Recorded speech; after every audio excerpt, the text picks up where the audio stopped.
চূড়ান্ত ভোটার তালিকাতে নেই নাম, দেওয়া যাবে না ভোট, কি জানালো নির্বাচন কমিশন। ৭৭ থেকে ১৭৭ বিধানসভা ভোটে বিজেপির মহাজয়ের দাবি শুভেন্দু অধিকারীর। আরজি কর দুর্নীতি মামলায় প্রথম চার্জশিট পেশ ইডির, সন্দীপ সহ কাদের নাম তালিকায়। কত আসন পাবে তৃণমূল, লক্ষ্মীর ভাণ্ডারের টাকা বাড়তেই বলে দিলেন কেষ্ট। দুর্গাপুজোর কমিটির ঘরে ভাঙচুর, কাঠগড়ায় স্থানীয় প্রমোটার। বাঁকুড়াই শক্ত ঘাঁটিতে বিজেপিতে ভাঙন, ভোটের আগে শক্তি বাড়ালো তৃণমূল। প্রার্থী ঠিক হয়নি, তার আগেই নেতার নামে শুরু হয়ে গেল দেওয়াল লিখন। দলের নেতার বিরুদ্ধে দলীয় কার্যালয় চুরির অভিযোগ। বিগত কয়েক মাস ধরে বাংলায় চলছে এসআইআর প্রক্রিয়া।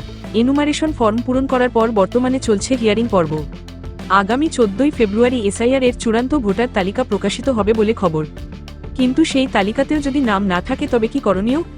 এসআইআর চূড়ান্ত ভোটার তালিকা নিয়ে নানান প্রশ্ন ঘুরপাক খাচ্ছে। যদি ফাইনাল ভোটার লিস্টে নাম না থাকে তবে কি করবেন? নাম কি আবার তোলা যাবে? নাম তোলা গেলে কতদিনের মধ্যে করতে হবে আবেদন? এই সমস্ত প্রশ্নের জবাব দিয়েছে কমিশন। নির্বাচন কমিশনের সূত্রে পাওয়া খবর অনুযায়ী চূড়ান্ত ভোটার তালিকায় যদি নাম বাদ যায় তাহলেও ঘাবড়ে যাওয়ার প্রয়োজন নেই। এরপরেও ভোটার তালিকায় নাম তোলার জন্য আবেদন করা যাবে। কিভাবে হবে এই আবেদন প্রক্রিয়া? কমিশন সূত্রে খবর, কোনো ভোটারের নাম যদি ফাইনাল লিস্টে না থাকে তবে প্রথমে জেলার মুখ্য নির্বাচনী আধিকারিক এবং তারপর মুখ্য নির্বাচনী আধিকারিকের কাছে আবেদন করতে হবে। কখন করতে হবে আবেদন?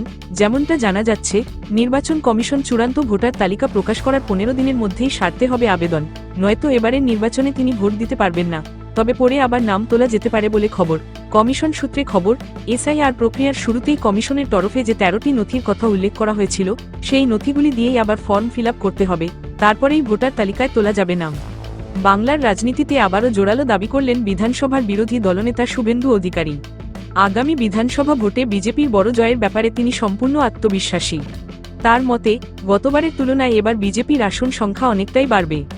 শুধু তাই নয়, তৃণমূল ও কংগ্রেসকেও একযোগে আক্রমণ করেছেন তিনি। শুভেন্দুর এই মন্তব্য ঘিরে শুরু হয়েছে নতুন রাজনৈতিক উত্তেজনা। আত্মবিশ্বাসী শুভেন্দু অধিকারী সম্প্রতি বলেন, গতবার বিজেপি যেখানে ৭৭টি আসন পেয়েছিল, এবার সেই সংখ্যা বেড়ে ১৭৭ হবে। তিনি স্পষ্ট ভাষায় বলেন, বিজেপি আরও শক্তিশালী হয়ে বিধানসভায় প্রবেশ করবে। এই প্রসঙ্গে স্পষ্ট ভাষায় শুভেন্দু বলেন, আগের নির্বাচনে ৩৯% হিন্দু ভোট বিজেপিকে দিয়েছিলেন।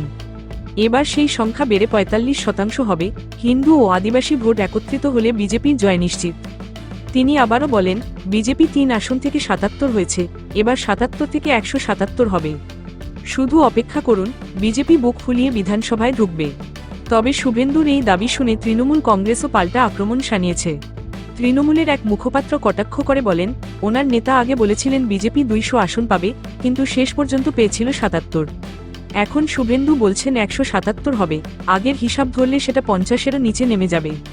উনি বুক ফুলিয়ে বিধানসভায় ঢুকবেন কিনা জানি না, তবে দর্শক হিসেবে ঢুকতে চাইলে তৃণমূলের কোনো বিধায়ক সুপারিশ করে দিতে পারে। অন্যদিকে, এবার বাংলার ভোটে বামেদের সঙ্গে কংগ্রেসের জোট হচ্ছে না। আগের নির্বাচনে জোট হলেও এবার কংগ্রেস ইতিমধ্যেই জানিয়ে দিয়েছে তারা একা লড়বে।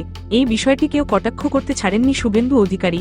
তিনি বলেন, মালদহ মুর্শিদাবাদে কংগ্রেসকে মুসলমানরা ভোট দেয়, আর তৃণমূল সরকার চালাচ্ছে মুসলমান ভোটের উপর ভর করে, কিন্তু আমাদের এসব নিয়ে মাথা ব্যথা নেই, আমরা হিন্দু ভোট একত্রিত করব। শুভেন্দুর এই মন্তব্যে রাজনৈতিক মহলে নতুন করে বিতর্ক তৈরি হয়েছে। বিধানসভা ভোট যত এগিয়ে আসছে, ততই শাসক বিরোধী সংঘাত আরও তীব্র হচ্ছে। আরজি কর দুর্নীতি মামলায় প্রথম চার্জশিট পেশ করল কেন্দ্রীয় তদন্তকারী সংস্থা এনফোর্সমেন্ট ডিরেক্টরেট। আজ শুক্রবার ইডি বিশেষ আদালতে আরজি কর হাসপাতালের প্রাক্তন অধ্যক্ষ সন্দীপ ঘোষের বিরুদ্ধে চার্জশিট দিয়েছে। শুধুমাত্র সন্দীপ নয়, অভিযুক্ত বিপ্লব সিংহ ও সুমন হাজরার বিরুদ্ধেও চার্জশিট দিয়েছে এই তদন্তকারীরা সংস্থা। আরজি কর কাণ্ডের সময় সন্দীপের বিরুদ্ধে দেদার দুর্নীতির অভিযোগ তুলে ইডির তদন্ত চেয়ে মামলা দায়ের করেন আরজি করের প্রাক্তন ডেপুটি সুপার আক্তার আলী, যার ভিত্তিতে সিবিআইয়ের পাশাপাশি ইডিও তদন্ত শুরু করে। নিউটাউনে সন্দীপ ঘোষের পৈতৃক ভিটে, টালায় চন্দন লোহের বাড়ি ও কালিন্দির একটি ওষুধের দোকান সহ একাধিক জায়গায় তল্লাশি চালান ইডির আধিকারিকরা। একে একে গ্রেপ্তার হন সন্দীপ ঘোষ, বিপ্লব সিংহ ও সুমন হাজরারা। বিপ্লব ও সুমনরা ভেন্ডর বলে জানা গিয়েছে। এই মামলায় শেষ গ্রেপ্তার সন্দীপের নিরাপত্তারক্ষী আফসার আলী। মোট ৪ জনকে গ্রেপ্তার করে তদন্ত শুরু করে কেন্দ্রীয় সংস্থা। তবে ২০২৫ সালের জানুয়ারি মাসে আরজি কর আর্থিক দুর্নীতি মামলায় হাইকোর্টে তীব্র ভর্ৎসনার মুখে পড়ে এনফোর্সমেন্ট ডিরেক্টরেট। ইডি চার্জশিট দেয় না, বিচার প্রক্রিয়াও শুরু করে না, বলে মন্তব্য করেছিলেন হাইকোর্টের বিচারপতি তীর্থঙ্কর ঘোষ। তারপর দীর্ঘ তদন্তের পর শুক্রবার এই মামলায় প্রথম চার্জশিট পেশ করল ইডি। এদিকে শুক্রবারই এই মামলায় হুইসল ব্লোয়ার আক্তার আলীর বিরুদ্ধে গ্রেপ্তারি পরোয়ানা জারি করেছে সিবিআই আদালত। তাকে অবিলম্বে গ্রেপ্তারের আদেশ দিয়েছেন বিচারক। ইডি তাকে গ্রেপ্তার করে কিনা সেই দিকেই এখন নজর। লক্ষ্মীর ভাণ্ডারকে হাতিয়ার করেই কি ২৬-এর ভোট বৈতরণী পেরোতে চাইছে তৃণমূল? মঙ্গলবার রাজ্য বাজেটে লক্ষ্মীর ভাণ্ডারে ৫০০ টাকা করে বাড়ানোর ঘোষণা হতেই এই প্রশ্ন উঠছে। লক্ষ্মীর ভাণ্ডার যে ভোটে বড় প্রভাব ফেলে তা অনেক সময়ই শাসক দলের নেতারাও বলেন। এবার লক্ষ্মীর ভাণ্ডারের টাকা বৃদ্ধির পর বীরভূমের তৃণমূলের কোর কমিটির আহ্বায়ক অনুব্রত মণ্ডল বলে দিলেন, ২৬-এর নির্বাচনে তৃণমূল ২৩০ থেকে ২৫০ আসন পাবে তৃণমূল। রাজ্য বাজেটে সবচেয়ে বেশি খুশি মহিলারা হয়েছেন বলে মন্তব্য করেন তিনি। বৃহস্পতিবার রাজ্য বাজেট পেশ হওয়ার পরই বোলপুরে মিষ্টি বিলি করেন অনুব্রত মণ্ডল। বোলপুরে মহিলাদের সঙ্গে নিয়ে মিষ্টি বিলি করার আয়োজন করা হয়েছিল তৃণমূল কংগ্রেসের পক্ষ থেকে। সেখানে উপস্থিত ছিলেন কেষ্ট মণ্ডল। ফুরফুরে মেজাজে দেখা গেল তাকে। নিজে হাতে মিষ্টি বিলি করলেন, তার ফাঁকেই জানিয়ে দিলেন নির্বাচনে আবারও জয় জয়কার হবে মমতা বন্দ্যোপাধ্যায়ের। অনুব্রত বলেন, কেন্দ্রের যে বাজেট হয়েছে তাতে পশ্চিমবঙ্গকে কিছু দেয়নি। আর মমতা বন্দ্যোপাধ্যায়ের যে বাজেট ঘোষণা হয়েছে তা সাধারণ মানুষ, বেকার ছেলেমেয়ের জন্য, খেটে খাওয়া দিনমজুরের জন্য। লক্ষ্মীর ভাণ্ডারের টাকা বাড়াল, আশাকর্মীদের টাকা বাড়াল, ৪% দিয়ে দিল, সিভিক ভলান্টিয়ারের টাকা বাড়ালো। সবার জন্য মমতা বন্দ্যোপাধ্যায় চিন্তা করেন। এর জন্য মমতা বন্দ্যোপাধ্যায়কে ধন্যবাদ। সেনাপতি অভিষেক বন্দ্যোপাধ্যায়কে ধন্যবাদ। মমতা বন্দ্যোপাধ্যায় সাধারণ মানুষের কথা চিন্তা করেন। এরপরই তিনি বলেন, বাজেটে সবচেয়ে বেশি খুশি মহিলারা, লক্ষ্মীর ভাণ্ডারের টাকা বাড়ল। তারপরই ভোটের ফলাফল নিয়ে তার ভবিষ্যৎবাণী, ২৩০ থেকে ২৫০ আসন পাবে তৃণমূল। এবারের ভোটের দাওয়ায় কি হবে এই নিয়ে অবশ্য এখনই মুখ খুললেন না। বললেন, সেটা পরে, বাজেট ঘোষণার পরে কি খেলা শুরু হয়ে গেল তা নিয়ে কিছু বলতে নারাজ কেষ্ট। এবার তার উত্তর, সেটা পরে। গড়িয়া নবদুর্গা পুজো কমিটির অফিসে ভাঙচুরের অভিযোগ। বুকে কমিটির সম্পাদকের বুকে আগ্নেয়াস্ত্র ঠেকিয়ে টাকা লোপাটের অভিযোগ। এমনকি পুজো কমিটির ঘর দখলের চেষ্টাও হয়েছে বলে অভিযোগ। স্থানীয় এক প্রমোটারের বিরুদ্ধে অভিযোগ ক্লাবের। গড়িয়ার নবদুর্গা পুজো কমিটি ৮৫ বছর ধরে পুজো চালিয়ে আসছে। গড়িয়াতে একটি অফিস ঘর রয়েছে। শুক্রবার সকালে সেই ঘরেই ভাঙচুর চালানো হয়েছে বলে অভিযোগ অমিত গঙ্গোপাধ্যায় নামে স্থানীয় এক প্রমোটারের বিরুদ্ধে। ক্লাবের সমস্ত জিনিস ভেঙে চুরমার করেছে দুষ্কৃতীরা। শুক্রবার সকালে ক্লাবে ঢুকে দেখা গিয়েছে ছড়িয়ে ছিটিয়ে রয়েছে ধ্বংসস্তূপ। অভিযোগ, সকালে অমিত গঙ্গোপাধ্যায় তার দলবল নিয়ে আসে, তারপর বেপরোয়া ভাঙচুর চালায়। ক্লাবের পুজো কমিটির সম্পাদক বলেন, উনি এখানকার দাদা মস্তান, এখানে মাফিয়া রাজ চালাচ্ছেন। আমাদের পুজো অফিসটাকে দখল করার জন্য সকাল দলবল নিয়ে আসে, আগ্নেয়াস্ত্র বুকে ঠেকিয়ে ভাঙচুর চালায়। আমাকে আগ্নেয়াস্ত্র দেখানো হয়েছে, আমাকে মারধর করা হয়েছে। আবার থ্রেটও করে গিয়েছে, প্রেসিডেন্ট, ক্যাশিয়ার, ক্লাব সেক্রেটারিকে মার্ডার করে দেব। অমিত গঙ্গোপাধ্যায়কে অবিলম্বে গ্রেফতারির দাবি জানিয়েছেন তিনি। অভিযোগ, এই অমিতই এলাকার জলাভূমি ভরাট করে অবৈধ নির্মাণ চালাচ্ছেন। এদিকে অমিত গঙ্গোপাধ্যায়ের পাল্টা অভিযোগ, ক্লাবের সদস্যরাই তার কাছে ৩০ লাখ টাকা চেয়েছেন। তাতে ক্লাবের সম্পাদকের বক্তব্য, আসলে ও তো চিটিংবাজ, ওই কথা বলতেই পারে। অভিযুক্ত প্রমোটারের বক্তব্য, আমি একজন ব্যবসায়ী, ওদের সঙ্গে আমাদের কোনো যোগ নেই। আমার ওখানে বড় প্রজেক্ট হচ্ছে, সেখানে ওরা ৩০ লাখ টাকা মহাদেব চক্রবর্তী চেয়েছিলেন। মহাদেব একজন অবসরপ্রাপ্ত পুলিশ অফিসার, তিনি এইভাবে হপ্তা করে প্রচুর টাকা তুলত। ওই টাকা দিতে চাইনি, টাকা দিইনি বলে এই নাটকগুলো করছে। দরজায় কড়া নাড়ছে বিধানসভা নির্বাচন। তার ঠিক আগেই বিজেপির শক্ত ঘাঁটি হিসাবে বাঁকুড়া ১ নম্বর ব্লকের জগদল্লা ১ নম্বর গ্রাম পঞ্চায়েত এলাকায় গেরুয়া শিবিরে ভাঙন ধরালো তৃণমূল। ভোটের মুখে ওই পঞ্চায়েত এলাকার প্রায় ২৫০টি পরিবার গেরুয়া শিবির ছেড়ে যোগ দিল ঘাসফুল শিবিরে। এই ঘটনাকে ঘিরে শুরু হয়েছে রাজনৈতিক চাপানুতোর। বাঁকুড়া বিধানসভার জগদল্লা ১ নম্বর গ্রাম পঞ্চায়েত বিজেপির শক্ত ঘাঁটি হিসাবেই পরিচিত। এই গ্রাম পঞ্চায়েত এলাকা থেকে ২০১৯ সালের লোকসভা নির্বাচনে ৪৩০৫, ২০২১-এর বিধানসভা নির্বাচনে ১২১৪ ও ২০২৪ সালের লোকসভা নির্বাচনে ১৬৩৩ ভোটের লিড পায় বিজেপি। কিন্তু এবার সেই গেরুয়া শিবিরেই বড়সড় ভাঙন। বিধানসভা ভোটের মুখে জগদল্লা ১ নম্বর গ্রাম পঞ্চায়েতের প্রায় ২৫০টি পরিবারের ৫০০রও বেশি ভোটার এবার গেরুয়া পতাকা ছেড়ে কাঁধে তুলে নিলেন ঘাসফুলের পতাকা। দলবলের পর ওই পরিবারগুলির দাবি, এতদিন বিজেপি করে এলেও বিজেপির জনপ্রতিনিধিদের কাছ থেকে তারা কোনো সুযোগ সুবিধাই পাননি, তাই এই দল বদল। টুম্পা বাউরি নামে একজন বলেন, এতদিন বিজেপি আমাদের কোনো উন্নয়ন সাহায্য করেনি, তাই আমরা তৃণমূলে এসেছি। তৃণমূল নেতৃত্ব অবশ্য এই দল বদলের পিছনে মানুষের হয়রানি ও রাজ্য সরকারের ঢালাও উন্নয়নকেই বড় করে দেখছে। একই সঙ্গে তৃণমূলের আশা, একসঙ্গে এত সংখ্যক ভোটার দল বদল করাই এবার ওই গ্রাম পঞ্চায়েতে প্রাপ্ত ভোটের নিরিখে বিজেপিকে পিছনে ফেলে তৃণমূল এগিয়ে যাবে। তৃণমূলের বাঁকুড়া সাংগঠনিক জেলার সভাপতি তারাশঙ্কর রায় বলেন, উন্নয়নকে দেখে ওই পরিবারগুলি তৃণমূলে যোগ দিল। এছাড়া ওই পরিবারগুলি এসআইআর শুনানিতে হেনস্থা হচ্ছে, তাই বিজেপি ছেড়ে আমাদের দলে এলো। এতে আমাদের দল শক্তিশালী হবে। ২৬-এর নির্বাচনে আমরা জিতব। বিজেপি অবশ্য যোগদানের ঘটনাকে নাটক বলে দাবি করেছে।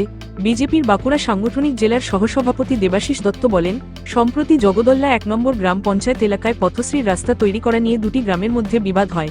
সেই বিবাদের বিচার চাইতে গ্রামবাসীরা শাসক দলের কাছে গেলে তৃণমূল নেতারা ভয় দেখিয়ে গ্রামবাসীদের হাতে দলীয় পতাকা তুলে দেয়। এখনও ঘোষণা হয়নি বিধানসভা ভোটের দিনক্ষণ, কিন্তু তাতে কি, এখন থেকেই শুরু হয়ে গেল দেওয়াল লিখন, তাও আবার প্রার্থীর নাম সহ। বারাবণী বিধানসভা কেন্দ্রে তৃণমূল প্রার্থী হিসাবে বিধান উপাধ্যায়ের নামে দেওয়াল লিখন শুরু করে দিলেন দলের কর্মী সমর্থকেরা। তা নিয়েই একেবারে শাসক দলের অন্দরে চাপানুতোর শুরু হয়ে গিয়েছে। এদিকে বিধানসভা ভোটের জন্য এখনও কোনো কেন্দ্রেই প্রার্থীর নাম ঘোষণা করেনি তৃণমূল।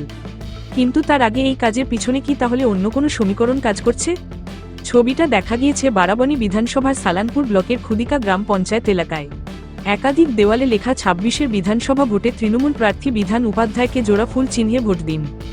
বারবণীর তৃণমূল কর্মী রাজীব গড়াই বলছেন, বিধানদা ছাড়া এই কেন্দ্রে তৃণমূলের বিকল্প আর কোনো প্রার্থী আছে বলে আমার মনে হয় না।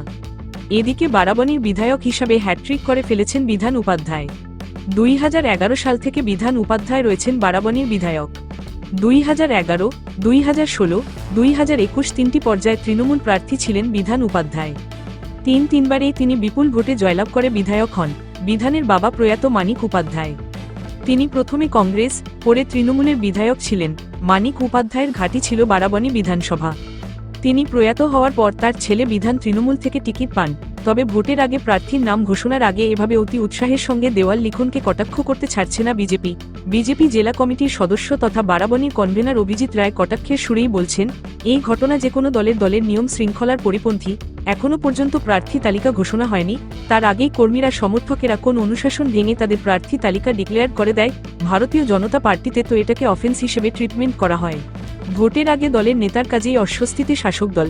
আরামবাগ সাংগঠনিক জেলার যুব তৃণমূল কংগ্রেসের সভাপতি পলাশ রায়ের বিরুদ্ধেই উঠছে গুরুতর অভিযোগ দলীয় কার্যালয় একেবারে নিজের নামে করে নিয়েছেন ওই নেতা।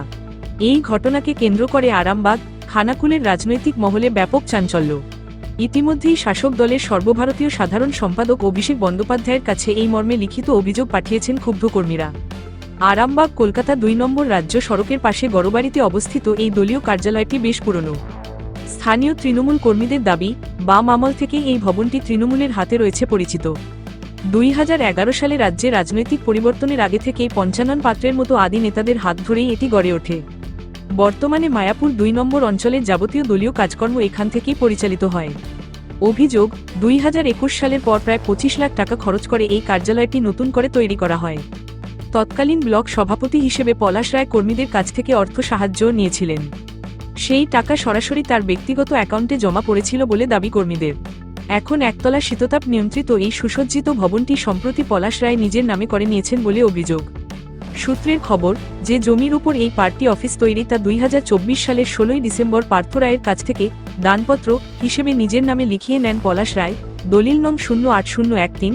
শুধু তাই নয়, নিজের নামে মিউটেশন ও কনভার্সন করিয়ে তিনি বর্তমানে রাজ্য সরকারকে খাজনাও দিচ্ছেন। এই ঘটনা প্রকাশ্যে আসতেই খানাকুলের বিভিন্ন এলাকায় পলাশ রায়ের বিরুদ্ধে পোস্টার পড়েছে। সেখানে সরাসরি তাকে পার্টি অফিস চোর কটাক্ষও করা হচ্ছে। আইএনটিটিইউসির কার্যালয়ের সামনেও একই ধরনের পোস্টার দেখা গিয়েছে। চলছে রাজনৈতিক তরজা। এই প্রসঙ্গে খানাকুলের বিজেপি বিধায়ক সুশান্ত ঘোষ এবং সিপিএম নেতা ভাস্কর রায় তৃণমূলের বিরুদ্ধে সুর চড়িয়েছেন। বিরোধীদের মতে, তৃণমূলের সংস্কৃতিই হল দখলদারি, যা এখন নিজের দলের অন্দরেও শুরু হয়েছে। অন্যদিকে খানাকুল ১ নম্বর ব্লকের যুব তৃণমূল সভাপতি রাজীব ঘোষ সহ কর্মীরাও এই ঘটনায় চরম ক্ষুব্ধ। যদিও পুরো বিষয়টি নিয়ে মুখে কুলু পেটেছেন অভিযুক্ত পলাশ রায়, ক্যামেরার সামনে কোনো প্রতিক্রিয়া দিতে চাননি।